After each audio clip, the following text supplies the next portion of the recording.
प्रधानमंत्री फसल बीमा योजना के अंतर्गत बीमा एक वैज्ञानिक और नियमबद्ध प्रक्रिया के अनुसार की जाती है।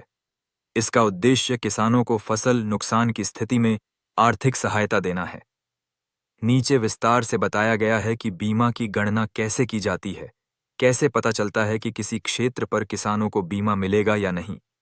बीमा केवल उन्हें फसलों और क्षेत्र पर लागू होता है जो राज्य सरकार द्वारा अधिसूचित किए जाते हैं।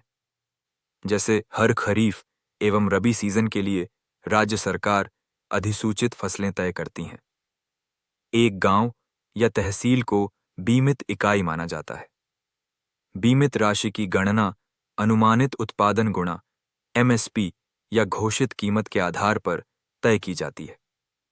जैसे अगर प्रति हेक्टेयर अनुमानित उत्पादन 64,000 का बीमा खरीफ फसल का प्रीमियम 2% यानी 1,280 रुपए का प्रीमियम आएगा।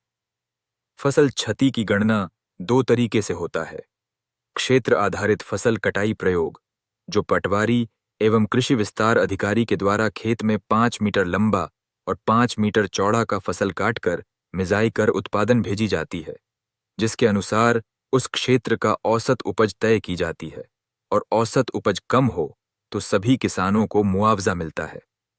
दूसरा, व्यक्तिगत क्षति के अंतर्गत, जैसे ओलावृष्टि या बाढ़ सूखा के मामलों में व्यक्तिगत स्तर पर भी बीमा क्लेम किया जाता है।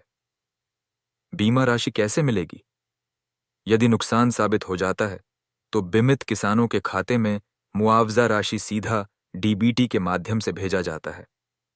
अब बीमा मिलेगा या नहीं कैसे पता करें? उनमें धान अधिसूचित फसल है, उन्होंने समय पर 1,280 रुपए का प्रीमियम जमा किया। फसल कटाई प्रयोग में यह पाया गया कि उसे क्षेत्र का औसत उत्पादन 30% कम आया है तो 64,000 रुपए का बीमा पर 30% हानि के अनुसार 19,200 रुपए की राशि मुआवजा के रूप में उनको प्रदान किया जाएगा।